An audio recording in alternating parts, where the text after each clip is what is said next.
I love to overcharge white people and organizations and do pro bono work for black orgs. And that's just me being very blunt. I will give them ridiculous rates, and then I'll have like a nonprofit or a black org or somebody doing some work, and they'll be like, I've only got this much money. And I'm like, keep it. A white person just cut me a check. Let's do this for free.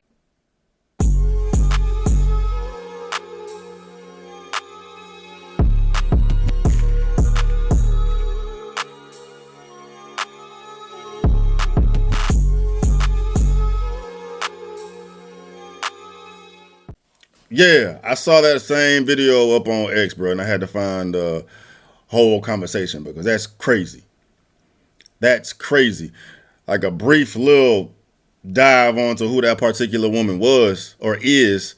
She's an attorney, right? So I'm just assuming that she's saying that she don't charge black folk for her service, but when it comes to the white folk, they got to pay up.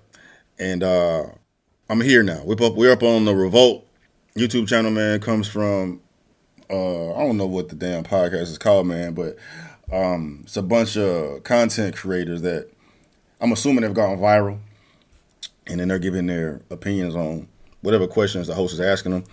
Got some timestamps here, so let's dive on in. So you said a lot of academics were taking to the internet streets. I'm one of them, but you didn't hear a lot of blue-collar perspectives. I feel like that's so important because both of those perspectives matter. So what are our thoughts on how to balance and juggle that experience for people who are listening in or feel like they want to have 2 cents to say, but you know, it's delicate. When it comes to balancing, like you said, like blue-collar work and academia, I'm regular in my family.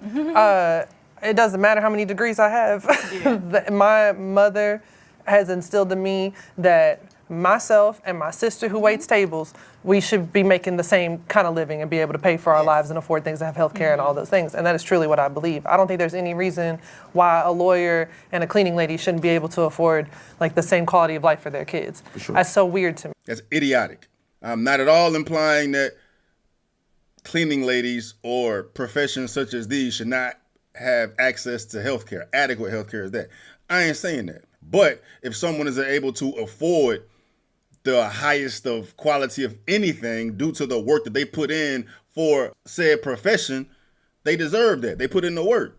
An attorney, the time, money, stress, whatever the hell they had to do to pull that off, to get that degree, they should reap the benefits of what comes to getting that degree compared to what is required to become a cleaning lady. And a large incentive for those that's choosing to pursue these top professions is the rewards that come with it, right? Passion and all that as well, but if you're doing things that are difficult to do, you should reap the benefits of things that are difficult to do. What's the point of being an attorney then? We all gonna have the same shit, right? Just pay everybody the same. It's coming anyway. Universal pay is coming anyway because AI is coming, but still. The hell? That's such a strange thing. And so when I think about like the balance of like blue collar work and academia, when I go into things, I'm not trying to talk in a way that is putting down blue collar workers.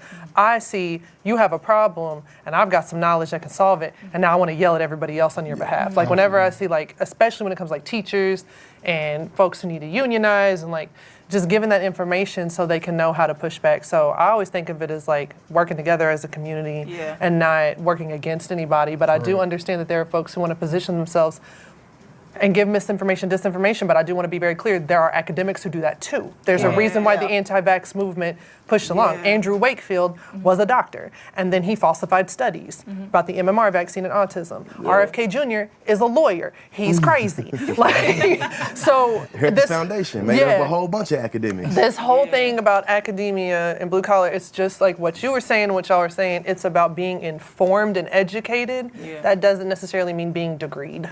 I think what we're all saying here is our biggest work is combating that mis and disinformation. That makes us great for the people who want to hear from us, makes us not so great for the people who could pay us. So how do you balance committing to this, and I don't want to say committing to the bit as if like this is a game for us, but committing to this work and also feeding y'all kids? I love to overcharge white people and organizations and do pro bono work for black orgs.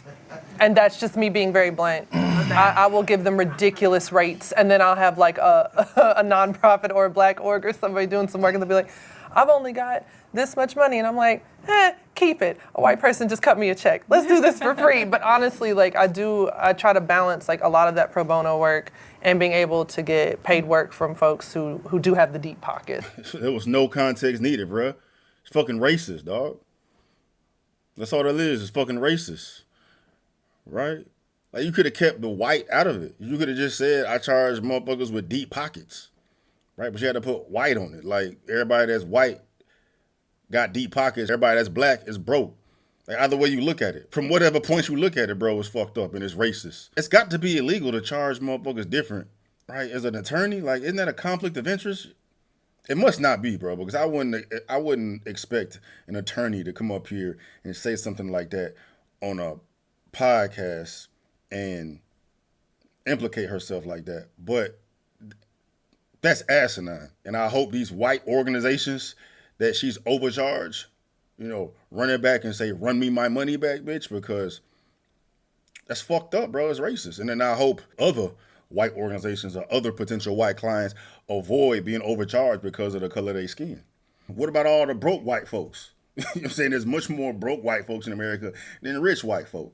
Any lens you look at this shit, it's just blatantly racist, dog. And they all just right on, sister, charging white folk, bro. So what about the black folk with the deep pockets? You gonna hook them up too? Just imagine if a white person came up here and said that, bro. Imagine if a white person came up here and said that shit, dog. You know what I mean?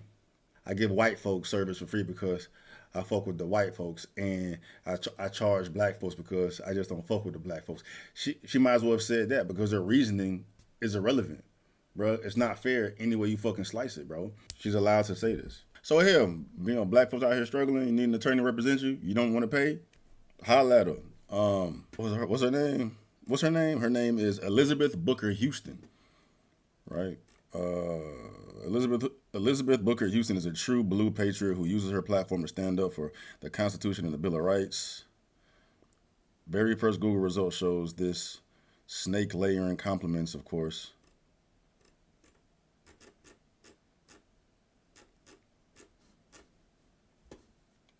Yeah, that's a civil rights violation under 42 U.S.C. 1981 and a serious ethical breach that can lead to lawsuits and disbarment. That's what I'm assuming, bro.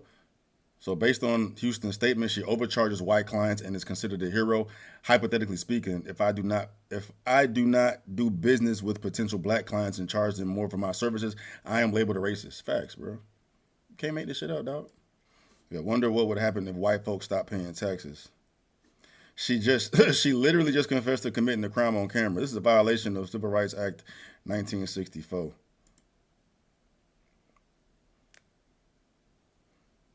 It's not a crime if black people do it to white people as reparations. Yeah, good luck. They'd have to start dismantling the thousands of racist, racially discriminating black-only things in the USA and that no other race has. The short version of this list is really long. She's an attorney who doesn't even realize she just confessed to a crime. DEI strikes again. Not for her, it's not. The all Western rights legislation exists to control and punish the majority in favor of the minorities. The point of a system is what it is. The Civil Rights Act of 1964 is worthless. If blacks just freely conduct business they wish, but whites aren't allowed to do the same thing for other whites. This isn't a race thing and more about in-group preference thing. Blacks only give more benefits to other blacks. It's like you go to fucking Foot Locker, dog, and go get some new J's, bro. You white, they charge you the fucking $220. You black, you pull up, they give you the goddamn ninja discount, bro. There you go. You get it for $110. Same shit, bro. Like the fuck. The fuck? That's crazy, bro. That's crazy.